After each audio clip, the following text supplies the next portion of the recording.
जी, ये 12 commerce accounting में अभी हम सॉल्व करने जा रहे हैं। Issuance of shares and debentures का क्वेश्चन है और इसमें हम करने जा रहे हैं इश्यूएंस ऑफ डिबेंचर्स।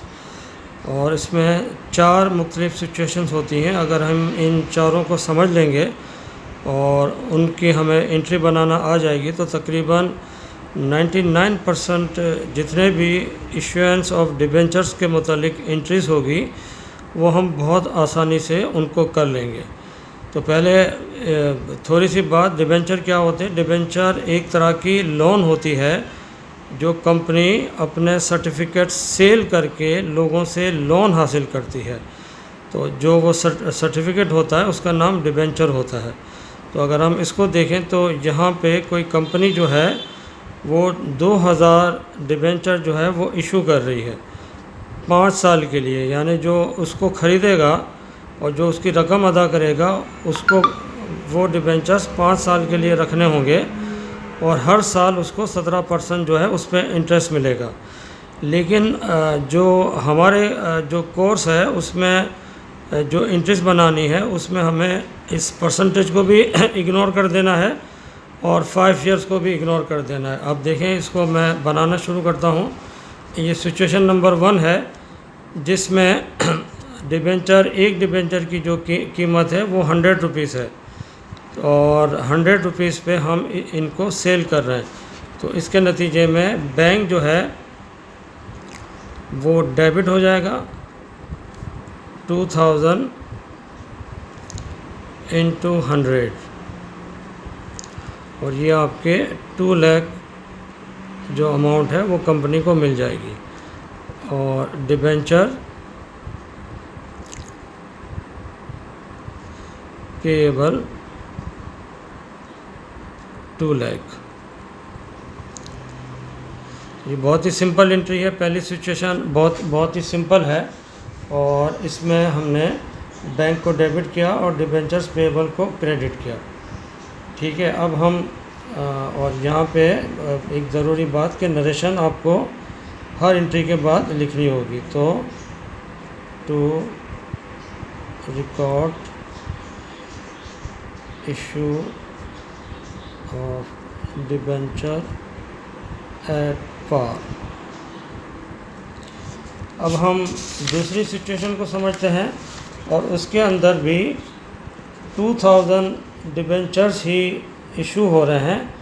लेकिन जब हम उसको सेल कर रहे हैं और कोई कस्टमर हमसे परचेज़ कर रहा है तो हम उसे 5 रुपये का डिस्काउंट दे रहे हैं। जब हम 95 में दे रहे हैं, उसकी अमाउंट 100 की है तो 5 रुपीज़ का हम डिस्काउंट दे रहे हैं। तो इसकी एंट्री हम बना लेते हैं अब, क्योंकि हमें बैंक में रकम जो है वो 2000 डिबेंचर्स की 100 नहीं आएगी बल्कि 95 आएगी। तो इसको हम 95 से मल्टीप्लाई कर देंगे।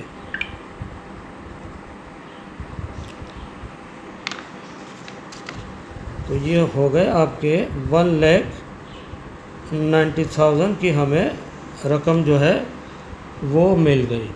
और इस तरह से अब हम, क्योंकि हमने 5 रुपये का डिस्काउंट दिया तो डिस्काउंट, सिर्फ डिस्काउंट भी लिख सकते हैं और डिस्काउंट ऑन डिबेंचर्स।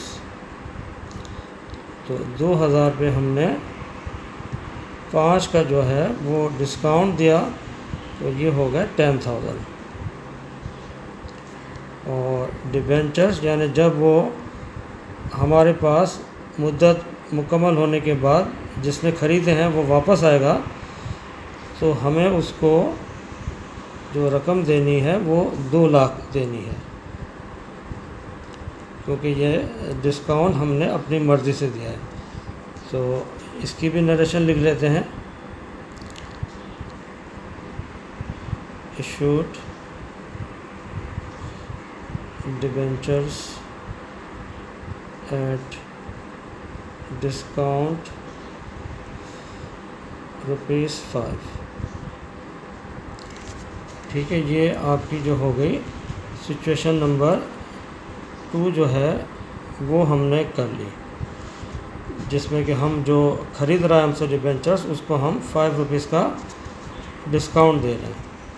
अच्छा, तीसरी सिचुएशन में ये है कि दोबारा इसकी जो फेस वैल्यू है वो 100 ही है, लेकिन इसमें जब वो हमसे ख़रीद रहा है तो वो 100 रुपीज़ ही में ख़रीद रहा है, लेकिन जब वो टाइम मुकम्मल हो जाएगा तो जब हम उसको रकम वापस करेंगे तो एक डिबेंचर हम 100 से उसको रकम वापस नहीं करेंगे, बल्कि एक डिबेंचर पे हम उनको 105 रुपये वापस करेंगे। तो इसको कहते हैं लॉस, यानी ये हमारा 5 रुपये का नुकसान हो गया। तो इसकी भी एंट्री बना लेते हैं। इसमें भी डेबिट बैंक होगा और यहाँ पे भी वो जो कस्टमर हमसे ले रहा है तो लेते वक्त ये हमें एक डिबेंचर पे 100 रुपये की पेमेंट कर रहा है। तो ये हमें 2 लाख रुपए मिल गए, और क्योंकि इसमें हमारा लॉस हुआ तो हम लिख देंगे लॉस ऑन डिबेंचर। ये हमें 2000 पे 5 रुपये का लॉस हुआ, तो इस तरह से जो लॉस है वो 10,000 का हो गया। और फिर डिबेंचर पेबल के बारे में मैं आपको बता चुका हूँ कि ये हमेशा अपनी जो फेस वैल्यू है उसी से ही क्रेडिट होगा। तो डिबेंचर्स पेबल 2 लाख, और एक और क्रेडिट हो जाएगा, वो होगा प्रीमियम ऑन रिडेम्पशन 10,000। ठीक है, प्रीमियम ऑन रिडेम्पशन 10,000। तो इसको याद रखने की एक टिप ये है कि जब भी हम लॉस पे बेचें, जैसे इस क्वेश्चन में हमने लॉस पे बेचा है ₹5 का, तो जिस अमाउंट से हम लॉस को डेबिट करेंगे उसी अमाउंट से हम प्रीमियम ऑन रिडेम्पशन को क्रेडिट कर देंगे। ठीक है, तो इस तरह से ये इसको याद रखना भी आसान होता है। अब जो चौथी और आखिरी सिचुएशन है वो कुछ इस तरह से है कि जब हम कस्टमर को सेल कर रहे हैं, बेच रहे हैं, तो उसको 5 रुपये का डिस्काउंट दे रहे हैं, और जब वो 5 साल मुकम्मल होने के बाद हमारे पास वो सर्टिफिकेट्स वापस लेके आएगा तो उस वक्त भी हम उसको 100 रुपीज़ के बजाय 105 के मुकाबले में पेमेंट करेंगे। यानी ये वो क्वेश्चन है जिसमें डिस्काउंट भी आ गया और लॉस भी आ गया। यानी अगर हम इसको इस तरह से भी समझ सकते हैं कि इसमें जो सिचुएशन नंबर 2 में डिस्काउंट था वो भी सिचुएशन नंबर 4 में आ रहा है, और जो सिचुएशन नंबर 3 में लॉस था वो भी इस सिचुएशन में आ रहा है। तो इसमें हम 3 डेबिट करेंगे और 2 क्रेडिट होगा। तो इसको भी कर लेते हैं। इसके अंदर बैंक फिर डेबिट होगा, और हम क्योंकि डिस्काउंट पे बेच रहे हैं 95 पे इशू कर रहे हैं, तो 2000 इंटू 95, तो ये हमें रकम आ गई 1,90,000। इसमें हमने डिस्काउंट भी हम दे रहे हैं, तो डिस्काउंट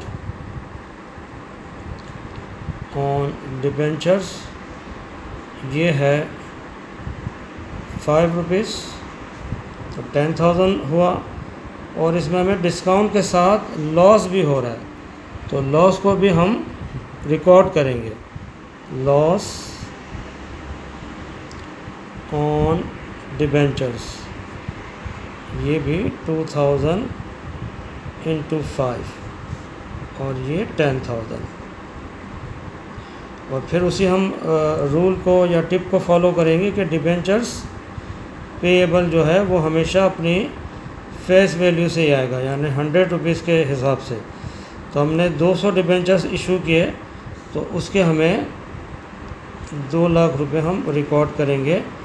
और जैसे मैंने आपको सिचुएशन नंबर 3 में बताया था कि जहाँ पे भी लॉस ऑन डिबेंचर आए, जैसे यहाँ पे भी लॉस ऑन डिबेंचर आया, तो जिस अमाउंट से लॉस ऑन डिबेंचर डेबिट होगा उसी अमाउंट से प्रीमियम ऑन रिडेम्पशन क्रेडिट होगा। तो यहाँ पे भी हमने लॉस ऑन डिबेंचर्स है वो डेबिट किया है, तो फिर हम यहाँ पे क्रेडिट कर देंगे premium on redemption, premium on redemption 10,000। तो इस तरह से आपका जो डेबिट है वो भी 2,10,000 और क्रेडिट भी 2,10,000। और यहाँ लिख सकते हैं कि issue debentures on discount and loss. ठीक है, तो जैसे मैंने शुरू में कहा था कि अगर इन 4 सिचुएशन को आपने अच्छी तरह से समझ लिया और उसकी एंट्रीज बनानी आपको आ गई, यानी अब आपने जब भी आपको डिबेंचर का क्वेश्चन आए तो आपने ये देखना है कि इसका ताल्लुक़ किस सिचुएशन से है, और सिर्फ आपको नंबर ऑफ जो डिबेंचर्स होंगे और जो उस पर डिस्काउंट होगा और जो उस पर लॉस होगा उसी के हिसाब से ये सिर्फ फिगर जो है वो चेंज होंगी। और जहाँ तक डेबिट और क्रेडिट का मामला है तो ये 4 सिचुएशन के अंदर ही आएंगे। जी बहुत शुक्रिया आपका।